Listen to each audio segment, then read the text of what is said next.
we got this game, and it's got a story, and we got to write the story for the game.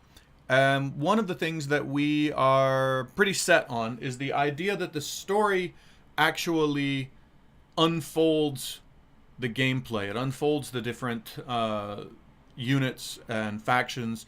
One thing that we made a mistake on when we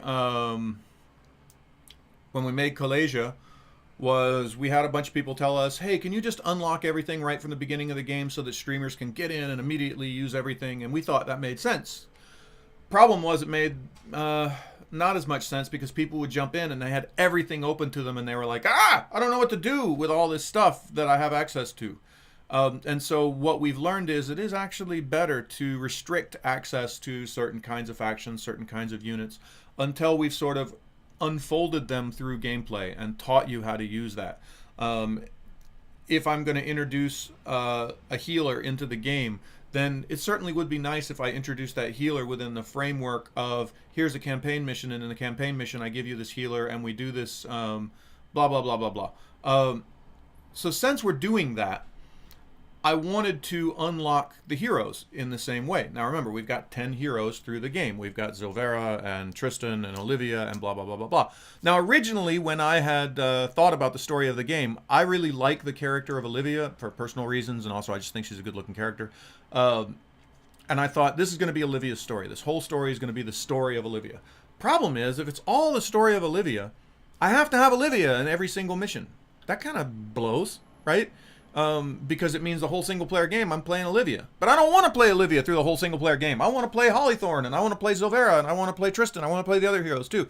So I thought, okay, I need to sort of reinvestigate the way I'm thinking about this story. And what I've come up with is that there is a story that's bigger than Olivia. It's a story that's bigger than Tristan. It's bigger than anyone. There's a story of the colonization of the lands of Kothia, which is the new world that's been discovered. That is the heart of our story. And, you know, the very heart of our story is the colonization of this new world by the old world. And so a sort of Europeanish kind of group of people are coming in and they're discovering this world filled with highborn and woodborn and constructs and infected and goblins and all these other things. And they're trying to create colonial settlements in this world, and the people who are being colonized obviously aren't real cool with being colonized. That's the heart of our lore and the heart of our story. And I thought we should make that the story. The story isn't just the story of Olivia, it's the story of this colonization. It's the story of the resistance that the people who are being colonized have to being colonized.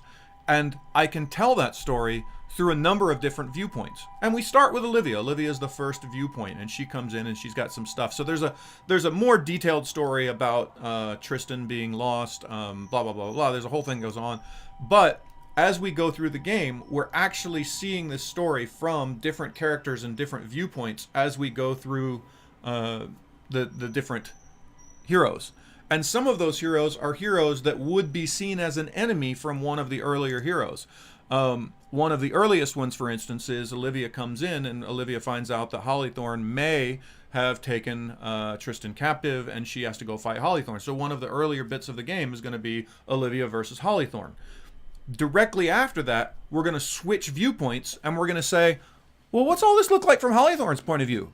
Right? What's Hollythorn's take on the colonization and on Olivia? Because and I really like this angle. I really like this direction. The more I get into it, the more I embrace it, because it fits a thought that I've been having a lot about these stories. And in fact, Monica showed me an article just last night. It was really funny that Monica showed me this because it was exactly what I've been thinking, and it was very appropriate. And her article was talking about how people are really embracing stories where there's not an obvious good guy and a bad guy. There's actually just a lot of different viewpoints. And this is one of the reasons, for instance, why Game of Thrones is a very popular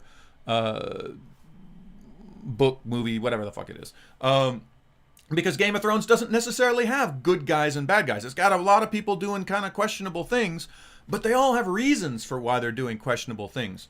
And that idea that everyone in your story is the hero of their own story, and they have reasons for why what they're doing. You know, again, to use a Game of Thrones reference, Jaime Lannister's in love.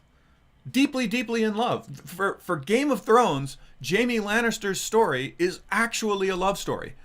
Sure, it's a love story with his fucking sister, but for him, it's a love story, right? And so one of the things that I think George Martin does a really great job of is show you the world through Jaime's eyes and show you this is why Jaime makes the choices he does.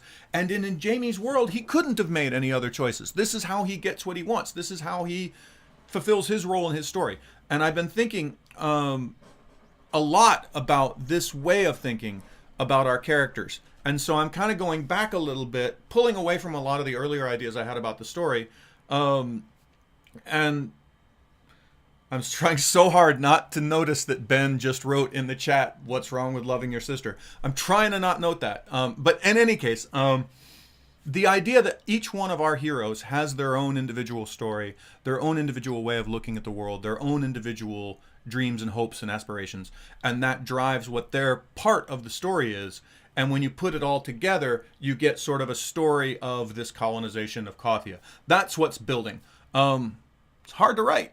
It's sounds real great when you talk about it like that, and you're like, yeah, that's cool, you should do that. And then you do it, and you're like, wow, this is a lot of work. So it's been, yeah. That's the story. That's what's being written right now. I've been spending a lot of time on it.